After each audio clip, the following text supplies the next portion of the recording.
Ecco che galoppa. Oh. Ciao amici del blog di Beppe Grillo, sono Irene, sono la proprietaria di Cascina Santa Brera. Vi racconto un po' quello che abbiamo combinato qui con il nostro progetto di permacultura e di utilizzo sostenibile della terra. Va bene? Il bello di questo posto, come dicono chi viene a visitarlo, è che essendo vicino così tanto a Milano hai uno shock spazio-temporale quando ci entri, perché sembra di essere un altro tempo. Qui abbiamo il frutteto, dove abbiamo un sacco di alberi di tutti i tipi, di varietà di frutte diverse, la maggior parte antiche. Poi più avanti da questa parte abbiamo i ricoveri invernali dei maiali, qua, con sempre uno spazio esterno per pascolare, perché hanno bisogno di muoversi, hanno bisogno di grufolare anche quando appena si libera un po' il tempo, quindi hanno bisogno di spazio. E naturalmente l'inverno non è il momento migliore per visitare, però anche d'inverno si può vedere quello che facciamo.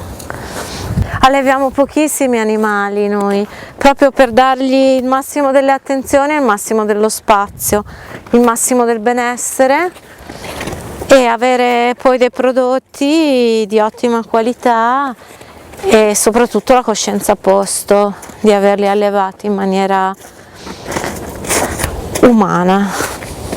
Le nostre galline sono famose perché fanno delle uova molto buone, ma fanno delle uova molto buone perché sono trattate molto bene, hanno la possibilità di razzolare in tanto spazio e soprattutto noi le spostiamo grazie ai carri mobili che abbiamo realizzato, perché trovino sempre da mangiare, l'erba, il verme, quello che gli serve, e uno spazio pulito dove razzolare.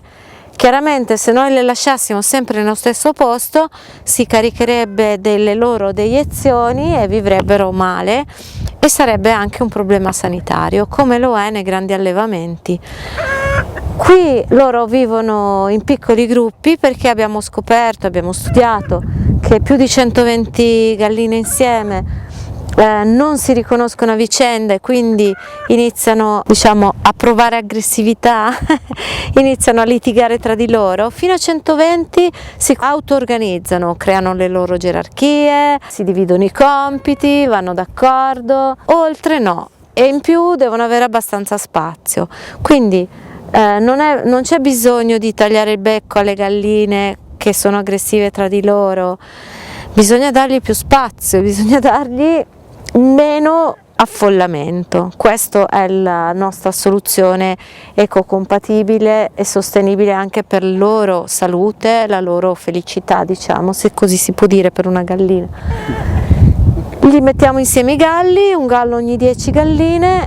Non è vero che 2 galli in un pollaio non possono stare, basta che ogni gallo abbia le sue 10 galline. È questione di organizzazione, di conoscenza, di studio, di osservazione delle loro necessità.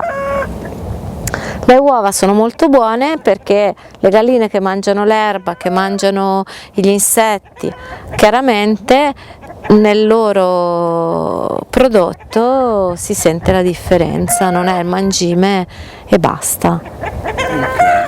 Questo modo di allevare le galline, diciamo, è un tassello del nostro progetto di permacultura, perché la permacultura prevede la progettazione di insediamenti umani sostenibili, quindi la preoccupazione anche di come ci nutriamo, come ci riscaldiamo, come abitiamo, tutto quanto fatto nel rispetto dei principi etici di aver cura della terra, aver cura delle persone e equa condivisione delle risorse. Allora uno dei metodi, anche dei principi di progettazione che si applicano, è l'utilizzo delle risorse naturali. Per esempio la concimazione. Se io tengo delle galline al pascolo e in maniera sensata, spostandole, alternandole nel pascolo con i bovini, ottengo il doppio risultato di avere dei prodotti sani da mangiare o che sostengono la nostra economia nel momento in cui li vendiamo, e nello stesso tempo un beneficio per il suolo, perché abbiamo una concimazione organica che ci darà poi in quel campo la possibilità di coltivare in maniera sostenibile magari cereali, magari altre cose.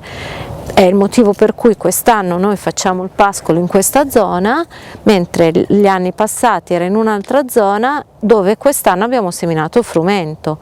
Tutta la sostanza organica lasciata dai nostri animali in quel terreno adesso la utilizziamo per fare il cereale. La permacultura insegna a mettere in relazione le cose tra di loro, insegna a utilizzare minor sforzo per il massimo del risultato, sempre nel rispetto dei principi etici che dicevo prima.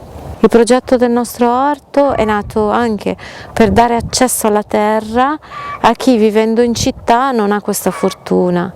La terra è il sostegno per noi umani, è la fonte di cibo, e poterla frequentare in un luogo non inquinato, non pieno di cacche di cani come è nei giardinetti di Milano, con un'aria più pulita e senza concimi, senza veleni nell'aria, è un'opportunità per conto mio grande, che è stata accettata e sposata da molte famiglie che ora frequentano il nostro orto e si sentono a casa qui, si sentono a casa e liberi di venire a raccogliersi la verdura, di portare i bambini a giocare, di avere uno spazio di verde vicino a casa, anche se non si possono permettere la casa in campagna. Questo è il pascolo dove abbiamo seminato il grano quest'anno e dove abbiamo messo degli alberi che devono diventare più grandi, perché serviranno a dare l'ombra d'estate al prossimo periodo in cui si pascoleranno ancora gli animali qua. Noi abbiamo trapiantato più di 12.000 alberi, abbiamo fatto un bosco in riva al Lambro e riteniamo che piantare alberi sia una delle cose migliori che si possa fare, sia che siano alberi da frutto. La permacultura per esempio insegna a fare il forest garden, food forest garden, cioè a piantare tutti gli alberi utili che ti danno cibo e che ti danno anche tanti altri prodotti utili, la legna per scaldarsi, per costruire i mobili, per costruire gli attrezzi, per fare la carta, per fare ombra, per fare ossigeno, per dare habitat agli animali selvatici, tantissimo, per dare umidità e quindi pioggia quando ti serve d'estate. Gli alberi, diciamo, sono un po' il simbolo della permacultura e della multifunzionalità della natura, in cui un elemento svolge sempre più funzioni e le funzioni importanti devono essere svolte da più di un elemento. Per la permacultura studia la natura per imparare dalla natura ad applicare dei principi che siano produttivi ma sostenibili. Quindi abbiamo bisogno di vivere, abbiamo bisogno di mangiare, abbiamo bisogno di relazioni sociali, possiamo farlo nel rispetto della terra, possiamo farlo nel rispetto degli altri esseri viventi, possiamo farlo divertendoci, condividendo, e questa è un po' la rivoluzione al contrario, non è una rivoluzione per fare business, ma per vivere in maniera sostenibile, ma senza sacrificio, sofferenza o rinunce, ma con un po' di intelligenza e applicando i principi giusti. Te lo dico. Bella Carlotta!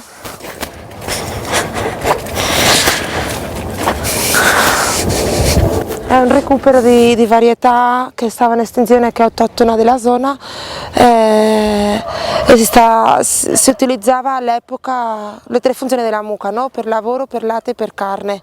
Adesso, come non sono specializzate in niente, non servono, la grande distribuzione dice che non servono, ma c'è questo programma di recupero e noi li utilizziamo sia per le femmine per recuperarle, la razza, e i maschi a macello. Sono Anna, catalana di Barcellona, lavoro qua in Cascina Sant'Avrera da 3 anni e mi occupo degli orti biologici e la gestione un po' permaculturale della parte agricola ortistica. In questa installazione qua vediamo questi ferri, questo ha servito 2 anni fa per la piantumazione dei pomodori. I pomodori mangiano un sacco di nutrienti, allora quello che abbiamo fatto per rispettare la terra è stata una rotazione con i fagioli. Abbiamo messo una struttura, abbiamo mantenuto la struttura dei pomodori per piantare i fagioli che apportano invece dell'azoto nella terra. In questi orti ci sono diverse modalità di partecipare, c'è questo bellissimo progetto iniziato tanti anni fa che si chiama Adotta un orto, che è un collettivo di famiglie che si sono associate, lavorano, fanno un gruppo da sé e vengono qua a raccogliersi la verdura. La coltiviamo noi e loro vengono qua a raccoglierla, persone che magari non hanno tempo per coltivare la terra, persone che però vogliono stare in contatto con la terra, vengono qua e fanno il loro raccolto in situ, così seguono anche la stagionalità, seguono anche la crescita delle verdure, facciamo un po' di educazione ambientale, educazione alimentare e così. Dopo lavoriamo anche con i gas, facciamo un po' di produzione extra per i gruppi di acquisto solidali che sono qua della zona. Loro si mettono assieme per poter acquistare dei prodotti, normalmente sono biologici e critici, cioè chilometro zero, ecosolidale e tutto. Noi insieme a altre 3 cascine di qui Parco Sud Agricolo le proporzioniamo una parte della verdura, anzi proviamo di proporre il massimo della verdura. Facciamo coltivazione biologica. Che cosa significa biologico? Significa rispetto alla terra, significa rispetto al tempo e significa rispetto alle persone. Facciamo coltivazione senza pesticidi, senza niente chimico e soltanto lavoriamo con la vita, per la vita e con la vita. Non vi credete quando vi dicono che bisogna il chimico, non è vero. Quelli gli serve soltanto per l'industria agrofarmaceutica, a noi non ci serve. Con un macerato di ortica, un buon compost di letame riuscite ad andare avanti perfettamente nel vostro orto, non c'è bisogno del chimico. Questa è una grande bugia. Come facciamo? Mettiamo insieme delle piante, che queste sono le consociazioni, mettere delle piante che si aiutano a crescere, che si proteggono dagli insetti, facciamo delle rotazioni del terreno per rispettare il suolo, per rispettare la vita microorganica che c'è nel terreno. Non ti spaccare perché qua è molto facile scivolare.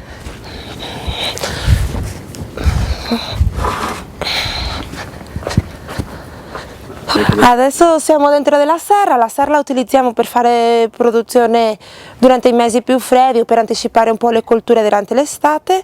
In questo caso qua vediamo le insalate e altre verdure da foglia che resiste il freddo del piattume padano.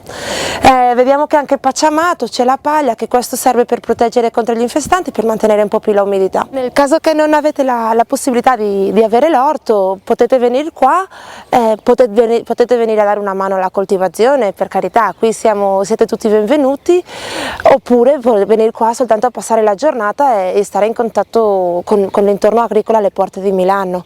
Se comunque volete avere il vostro pezzettino di orto, vabbè, vi lascio uno spazio, una zappa e una forca e ci mettiamo tutti assieme a piantumare e a lavorare.